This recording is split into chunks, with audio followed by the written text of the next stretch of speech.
അതുപോലെ വേണമെങ്കിൽ കൊല്ലംകാരെ എല്ലാവരെയും കൂടെ പ്രോത്സാഹിപ്പിച്ച് നമ്മൾ നന്നാക്കാം. അങ്ങനെ പാടില്ല, അങ്ങനെ ചെയ്തില്ല. അതുതന്നെ ഈ കൊല്ലംകാരുടെ മഹത്വമായിട്ട് തന്നെയാണ് കാണുന്നത്. കാരണം കൊല്ലം ഒരു വളരെ വ്യത്യസ്തമായ ജനസമൂഹമുള്ള സ്ഥലമാണ്. കൊല്ലത്തില്ലാത്തതൊന്നുമില്ല. കൊല്ലം കണ്ടവൻ ഇല്ലം വേണ്ട എന്നാണ്.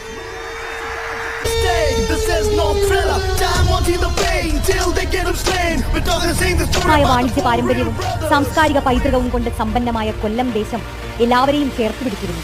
യൂറോപ്പ് മുതൽ ചൈനീസ് വൻകര വരെ വ്യാപിച്ചു കിടന്ന ഒട്ടേറെ രാജ്യങ്ങളുമായി വ്യാപാരബന്ധം പുലർത്തിയിരുന്ന കൊല്ലത്തെ കേരളത്തിലെ ഏറ്റവും നല്ല നഗരമെന്നാണ് ആഫ്രിക്കൻ സഞ്ചാരിയായ ഇബ്നു ബത്തൂത്ത വിശേഷിപ്പിച്ചത്.